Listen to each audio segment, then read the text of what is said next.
Everybody, this is Shadow WICKS, and this is my review of John Wick 3. Please leave a like and subscribe.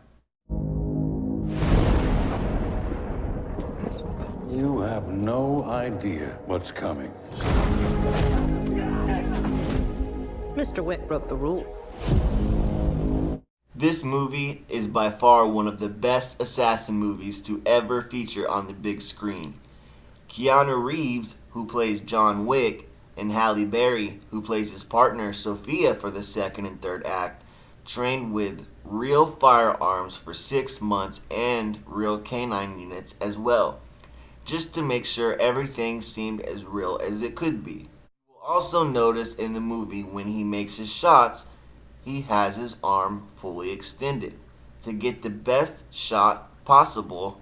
When he's in close quarters with someone, he is also holding that gun just below his line of sight to get nice direct shots.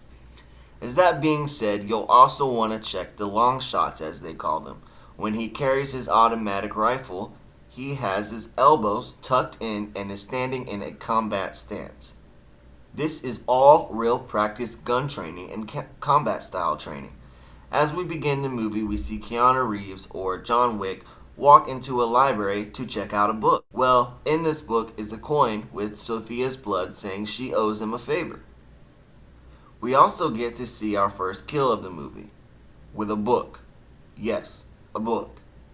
When they needed a tall actor, they turned to the NBA, the 76ers to be exact, standing in at 7'3", Boban Marjanovic, who played for the 76ers for some time. Also, did you know in the first movie, the Russian/Italian bouncer John Go is none other than Kevin Nash, former WWE star also known to be seen in Daytona Beach Short. Kevin Nash also stars in Marvel's The Punisher film, but doesn't give so much freedom to Frank Castle.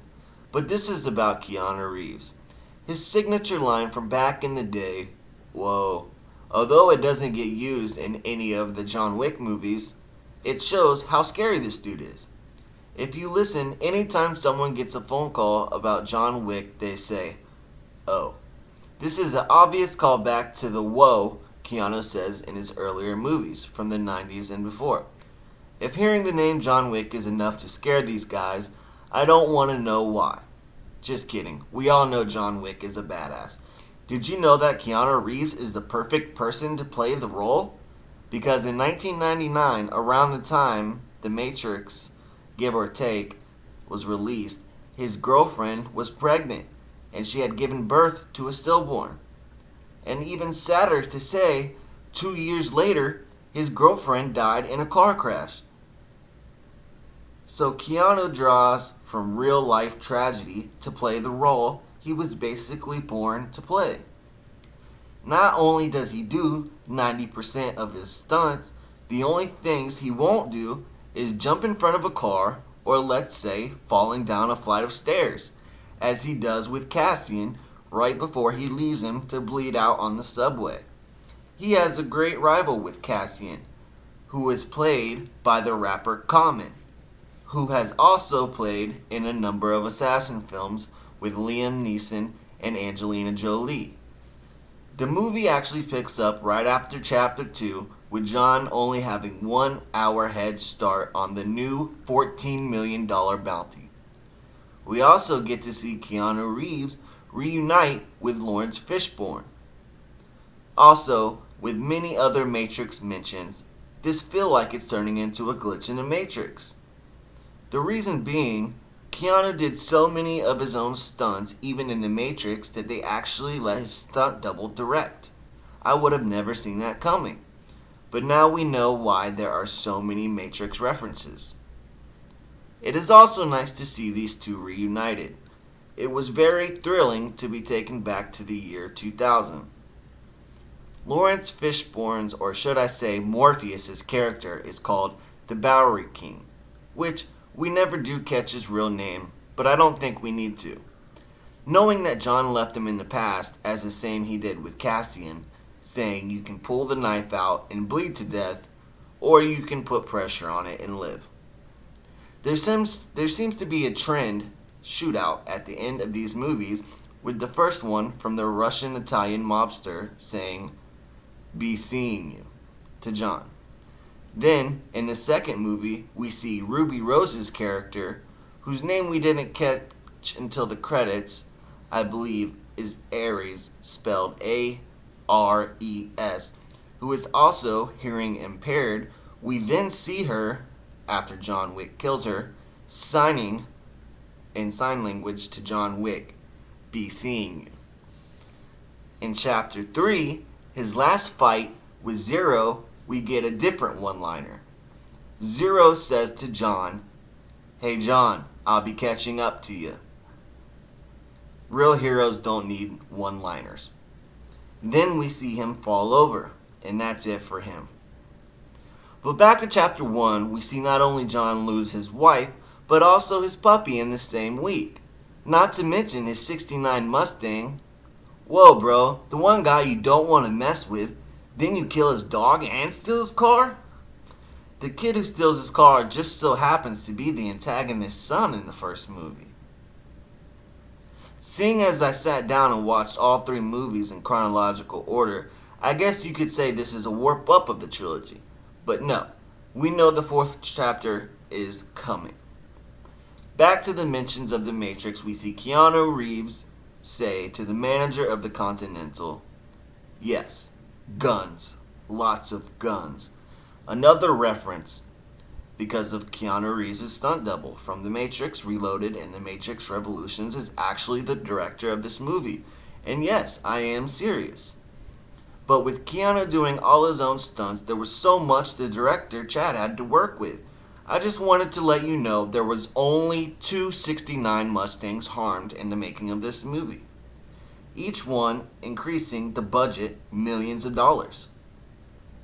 Do you remember the room full of mirrors? That cost a total of $4 million. Seems like the cameraman may have gotten lost in there as well.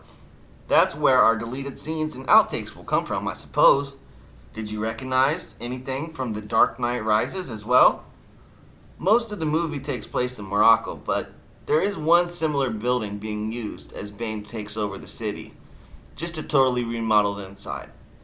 They didn't spare one penny on. This movie packed with plenty of action, many deaths, over 147 by gunshot, just to be exact. Back to the first movie. We see Keanu's puppy and him really close. How did they train a 4-month-old beagle? Well, they actually had to rub bacon grease on Keanu Reeves' face. Another fun fact. Parabellum has two meanings. The first one being Latin, if you want peace, be ready for war. And the second is simply just the name of a magazine. Gunshots, sword fighting, we even see some unique knife throwing. I'm sure you might have noticed some small details like him becoming excommunicado status. His bounty is top on an ever-changing list of high bounties. It does not take long for the characters to start hunting him down. He is given 1 hour of time before his bounty is posted. It is clear that the action is full force. I mean, he even uses a horse to kill someone, while then taking off on one, while another drags a man to his death. Keanu Reeves is perfect for this role, and even though there were many casting calls, I can't imagine anyone else playing, so at the end of the movie, we see John confronted by the adjudicator and the owner of the Continental. It's a lot to say the adjudicator can do so much with just words and not even carry a weapon. And of course, he is betrayed by the owner of the Continental and actually shoots John Wick. As he then falls off the rooftop, he is picked up by the Bowery King's henchman in a wheelbarrow, and somehow he is still breathing. It is a true epic action movie, choreographed just beautifully. We are all happy to see that, fortunately, another dog was not killed in this movie. Also, another fun fact. Halle Berry's Sophia, the last thing she does in the third movie is drive him to the desert and give some water to her dog. As she proceeds to hand the water bottle to John, only he can find you. She then drinks it, spits it back in the bottle. In order to get a chance at salvation, the elder tells John to get rid of what he loves most. Well, the studio wanted to cut it, his wedding ring, from his dead wife. He had to literally cut it, chop off his own finger, and the studio claimed it was too much money on the budget for John to have a missing finger. With that being said, I think $4 million spent on mirrors is an understatement. John Wick Chapter 3 is an absolute must-see. And at the very end, we see him laying and dumped on the floor of the Bowery King, or Morpheus, Lawrence Fishburne's character. Just kidding. We see him, the Bowery King, say to John, "Are you mad? Are you mad, John?"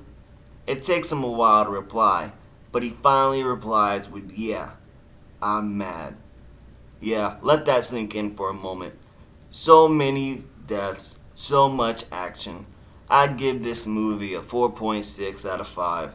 Yeah, that's right. Only because it's a trilogy so far, and in the first movie, I did not like the dog killing. I just couldn't wrap my head around it. But it's only my score. Like I said, I am just glad another dog or Mustang didn't die again. It was a pleasure, and there is so much that I didn't cover. I hope to make another video in the future of John Wick Chapter 4, so I guess you could say this is actually a review of all 3 movies. So thank you for watching. Let me know if you have any specific questions on anything I may have left out. This is WICKS. Don't forget to leave a like and subscribe for more up-to-date content. Thank you for the support, everyone. WICKS stream, gaming and reviews. Have a beautiful day, everybody.